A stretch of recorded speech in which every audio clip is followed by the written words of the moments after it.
Hello' মাই dear friends, মই অলকা বৰুৱাই কৈছোঁ।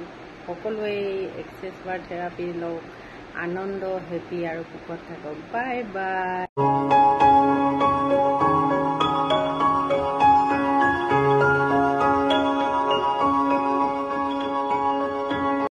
আৰু মই বহুত মানুহক ছেশ্যন দিছোঁ আৰু যিসকলে প্ৰফেচনেলি লয়, মই এতিয়া এটা ছেশ্যনত 2500 টকা লওঁ। মই খোলাখুলি কৈছোঁ 2500 মই লওঁ আৰু মোৰ প্ৰেক্টিশ্যনাৰসকলকো মই কৈছোঁ যে আপোনালোকে 2500 টকা ল'ব। আৰু বেলেগ কিছুমানে 3000 লয়, কিছুমানে 4000 লয়। এইটো ব্যক্তি বিশেষে বেলেগ বেলেগ হয়, কোনোবাই কমো ল'ব পাৰে। আজি মোৰ এটা এক্সপিৰিয়েঞ্চৰ ফালৰ পৰা এটা নিৰ্ধাৰিত ফিজ মই ধাৰ্য কৰিছোঁ। এইটো হৈছে 2500 ফৰ ছেশ্যন।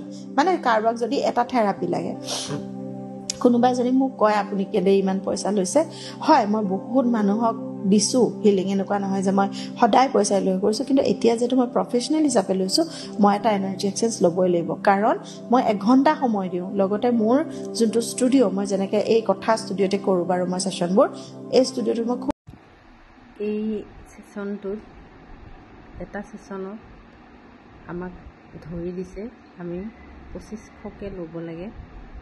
গতিকে মই ইমানো লোৱা নাই এতিয়ালৈ। লাহে লাহে সমাজত এইটো আগুৱাই নিবলৈ চেষ্টা কৰিছোঁ।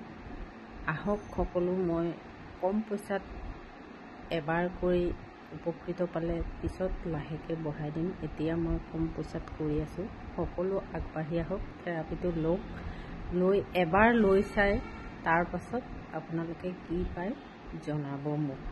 নমস্কাৰ।